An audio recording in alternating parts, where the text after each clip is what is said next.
I have a question for you. Are you tired of yo-yo dieting? Have you been on a million different diets? Keto, Atkins, South Beach, macro counting, paleo, Whole30, calorie counting, point counting, macro counting, you name it. Have you been on it and have you lost a ton of weight but then regained the weight?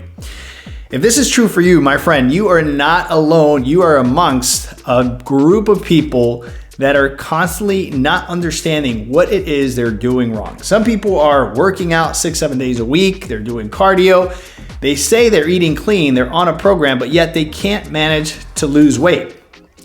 My name is JT Tapias, and I'm a professional fitness life coach. And these are the things that I get to hear on a daily basis from people that are inquiring about our empty your bucket nutrition plan. And one of the things I have to explain to people is that these sprint strategies from these fad diets, right? That's exactly what they are. They are simply sprints. They're there to sort of give you that momentum to get you to lose 15, 20 pounds quickly. But the problem is the vast majority of these programs, if not all, do not have a maintenance plan, meaning that they are not making room for the bigger picture. They're simply trying to get you to a point where you get excited, you lose the weight. They're making you do all these extreme things like being hungry and being, deprived and all these things to get you to a specific metric, but they're not taking into consideration the things that are really working against you. I would say for the vast majority of people, it's not a knowledge gap that keeps them from losing weight. We live in America, at least for me here, I'm in America, and there's books and there's seminars and there's gurus and there's podcasts and there's a ton of ways to lose weight. And so then the question is, why aren't people losing weight? If it's not a knowledge gap, then what is it, JT? I'm glad you asked.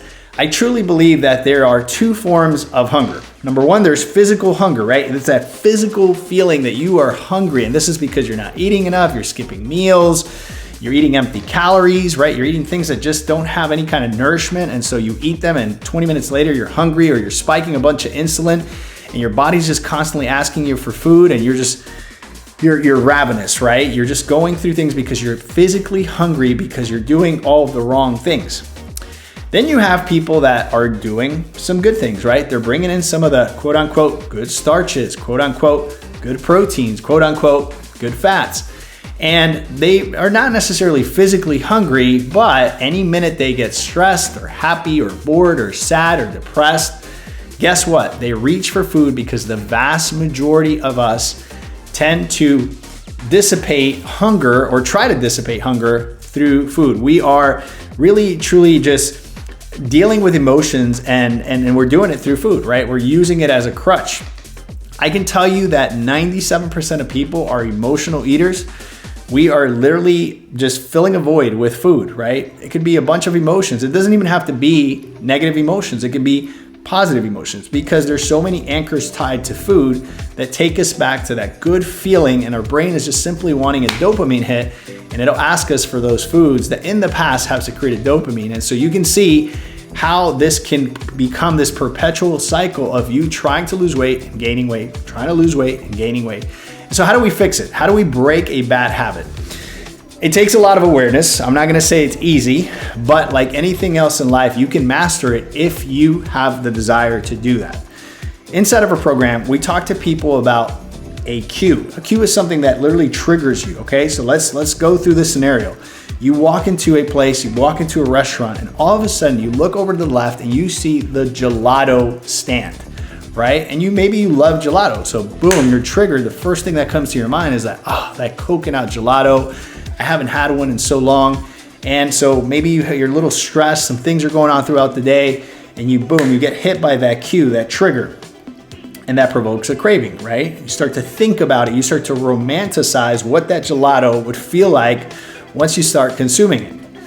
So this would be your response. At that point, right, when you get to that point of that cue, that trigger, that craving where you start to romanticize that food, you then have a decision to make, right? It's either you're going to say yes, and you're going to justify it, which is a question I ask my clients all the time. How did you justify that in your mind?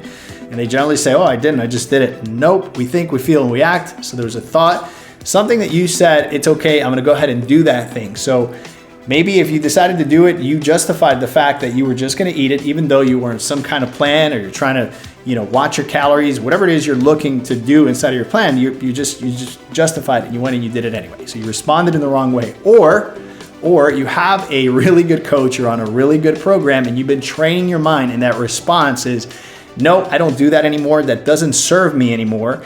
And this is not bringing me closer to where I want to be. So you just respond and say, no, right? And so the reward there, right? That reward there would come from the idea that you're walking away from something which is very, very empowering. And the opposite of that is also true. When you actually respond in a negative way and you actually go for that meal, what you're actually doing is you are reinforcing some of those bad habits over and over and over again. You're spiking insulin, which is then triggering all of this addiction process all over again. Maybe you hadn't done that in 5, 10, 15 days and your palate was already reset. Guess what? You went back to that. Now that's reignited, and guess what? You're going to want more of it. So you see how this yo-yo dieting thing can happen. It happens very easily. It can easily be trained if you're willing to do it. You have to think of the cue, the thing that triggers you, how you start to romanticize that in your mind, your craving, how you respond to it, whether you say nay or yay, and then the reward comes from whatever decision is you make. Guys, this takes a while, but it is an incredible way to break a bad habit if you're aware of it, if you truly want it. More importantly, I always say, if you want to excel in these things, get a coach that understands cognitive processes of nutrition versus just simply dynamics, which is eat this, don't eat that. Anyone can help you do that. This is what we do inside of the Empty Your Bucket Nutrition Plan. If you're interested, let me know. I'd love to chat more with you about it. I hope you enjoyed the truths about diets, how to finally lose weight once and for all. My name is JT Tapias with the Eat YB Nutrition Plan. I hope you enjoyed that video. More importantly, I hope you do something with it. If you enjoyed it, check this video out. You're absolutely gonna love it. Talk to you guys soon. Ciao, ciao.